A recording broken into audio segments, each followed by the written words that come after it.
Ada beberapa metode, tapi sungguh aneh membayangkan metode menyaingi raja ini, dengan kekuatan yang lebih baik ini.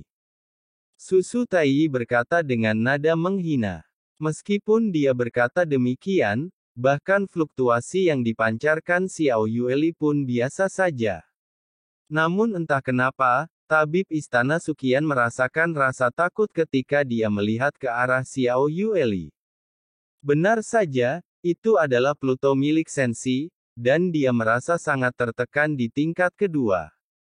Jika Anda benar-benar mencapai level ketiga dan membuka 9 yuan, Anda mungkin benar-benar dapat bersaing dengan saya. Dia tidak berani mengatakan apakah dia akan menang atau kalah, tapi ini seharusnya menjadi batasnya sekarang. Peluang seperti itu harus dihilangkan sepenuhnya, apapun yang terjadi, jika tidak maka akan menjadi masalah besar di masa depan dan menjadi hambatan bagi Taiksu. Meskipun saya tidak ingin Taiksu berhasil, jika dia berhasil memenangkan Sensi, maka tahtanya akan terkonfirmasi sepenuhnya.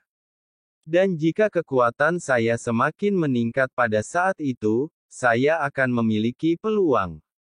Ada cahaya keemasan yang berkedip-kedip di mata Suqiantai, seolah dia sedang memikirkan pertanyaan sulit di dalam hatinya. Setelah berpikir sejenak, dia tiba-tiba mengangkat kepalanya, matanya jernih, dan sepertinya dia telah mengambil keputusan. Xiao Yueli memimpin dan berubah menjadi cahaya hitam dan menyapu ke arah tabib istana Suqian. Arai jiwa Xiao Yueli berteriak tajam, dan suaranya terdengar seolah-olah jiwa orang tersebut terguncang dari tubuhnya dalam sekejap. Melihat Xiao Yueli saat ini, Xiao Yan tidak tahu harus berbuat apa.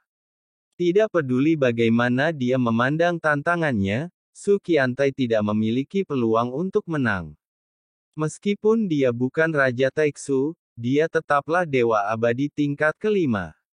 Tapi sekarang saya tidak punya kekuatan ekstra, saya tidak bisa bertarung lagi.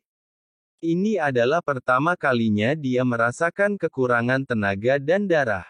Meskipun klan Yuanshen sangat kuat, mereka bukannya tak terkalahkan. Tapi Zhu Jin Yuanshen bukanlah batasnya, ini adalah batas Xiao Yan saat ini. Di bawah penghalang, batas tubuh jiwa super raksasa adalah 200.000 kaki, dan durasinya terbatas. Konsumsi energi dan darah sendiri bahkan lebih besar. Ditambah dengan tampilan keterampilan bertarung yang terus-menerus, hampir mustahil bagi Xiao Yan untuk bertarung lagi. Setelah berdekatan, jika kita bisa naik ke level selanjutnya untuk mencapai Dewa Ceres, maka kita mungkin bisa melawannya dengan kekuatan fisik. Hanya saja menembus dewa yang dirumorkan mungkin lebih sulit menembus keabadian dibandingkan dewa asli. Xiao Yan mengertakkan gigi. Situasi saat ini membuatnya merasa sangat tidak berdaya, bahkan menghadapi Su Lin dan Su Chao. Juga dengan bantuan Yueli. Jika itu didasarkan pada kekuatan bertarungnya sendiri, bahkan jika dia bisa menang, Anda harus membayar harga yang lebih mahal, dan Anda akan semakin mendekati batasnya. Formasi meledak dengan cahaya, dan dia jelas punya peluang, tapi sekarang Xiao Yueli mengabaikannya sepenuhnya, yang juga membuat Xiao Yan pusing. Terlepas dari apakah Xiao Yueli bisa mengalahkannya atau tidak, dia hanya bisa melakukan yang terbaik sekarang. Saya belum menguasai kekuatan aturan, tapi jantung api yang saya miliki memiliki aturannya sendiri. Hanya saja kekuatan Xiao Yan secara langsung menentukan seberapa kuat mereka. Yang paling tidak dimiliki Xiao Yan saat ini adalah sumber daya Taiksu dan kesadaran spiritual Taiksu, dan Xiao Yan memiliki 10.000 roh di laut. Karena dia tidak akan pergi, maka dia akan memberikan hadiah besar lainnya kepada tabib istana Suqian. Mata Xiao Yan memadat, dan tiba-tiba api keluar dari tubuhnya, dan api dengan 3 warna berbeda tergantung di depannya. Api yang awalnya tidak cocok dipaksakan oleh Xiao Yan.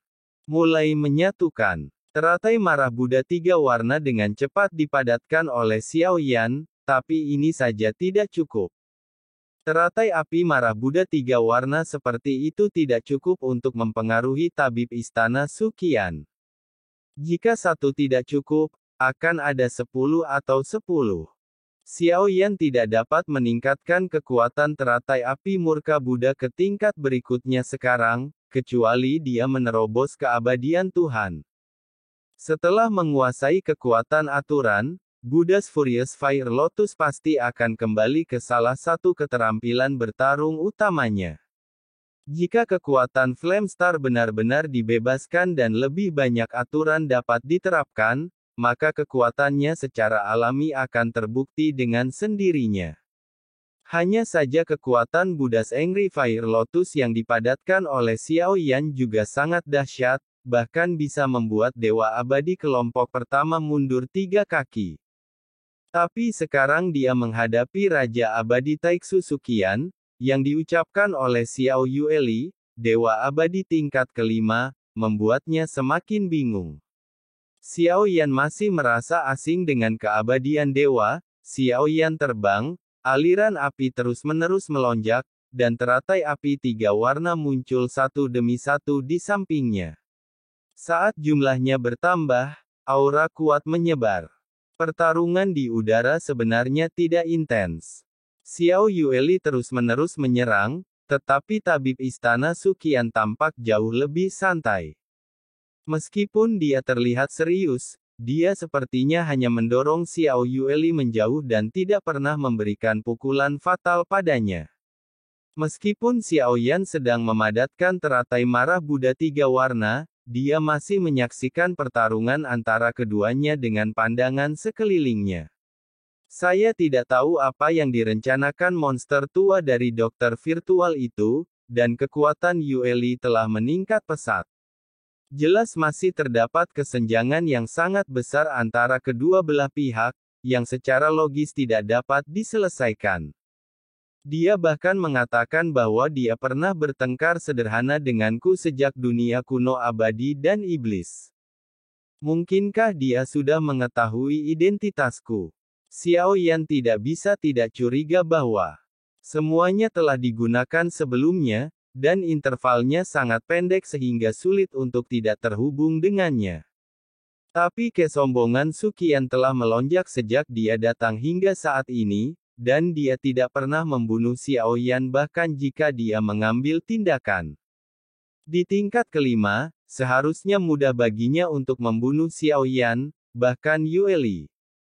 Tapi dia tidak melakukannya. Mungkinkah dia tidak ingin membunuh kita, tapi itu bukan karena dia penyayang. Namun alasan Raja Taiksu tidak ingin membunuh saat ini sudah cukup untuk menjelaskan semua yang terjadi. Saat dia memikirkannya, Xiao Yan tiba-tiba berhenti. Tanpa sadar, ada lusinan Buddha surat lotus di sampingnya. Kecurigaan saya akan segera diverifikasi. Jika tebakannya benar, maka dapat dibuktikan bahwa tabib istana Suqian sedang bertindak. Jika dia mengetahui identitas Yueli, dan bahkan mengetahui bahwa saya sedikit lebih pintar, tentu saja sangat mungkin. Karena Yueli adalah Raja Ming, dia pasti akan menghalangi invasi Taiksu di masa depan. Itu sebabnya saya tetap tinggal. Dengan pemikiran di benak Xiao Yan, lebih dari selusin teratai marah Buddha tiga warna di sampingnya terbang menuju ke arah Suqian Taiyi, memancarkan fluktuasi yang membuat jantung berdebar-debar dan kegelisahan akan ketiadaan di sekitar mereka. Kecepatan terbang lebih dari selusin teratai api marah Buddha tiga warna semakin cepat, dan bahkan meningkat melawan badai di kehampaan. Sosok Xiao Yan juga bergegas keluar pada saat ini. Setelah selusin teratai kemarahan Buddha tiga warna ini meledak, bahkan di ketinggian, bintang Hongmeng pasti akan terpengaruh, dan kehampaan mungkin memicu badai. Suqian Taiyi tidak mengelak, tetapi menyaksikan tanpa daya saat dia dikelilingi oleh teratai api. Xiao Yan menginjak guntur, dan telapak tangannya jatuh di bahu Yueli. Yueli, bangun, ayah tidak tahan lagi. Saat dia berbicara, Xiaoyan memuntahkan seteguk darah. Dengan wajah pucat, seluruh tubuh Xiao Yueli tiba-tiba bergetar, hingga dia kembali lagi. Xiaoyan tidak tahu bagaimana membangunkannya, jadi dia hanya bisa menggunakan trik kejam seperti itu, tapi dia tidak menduganya. Ini benar-benar berhasil.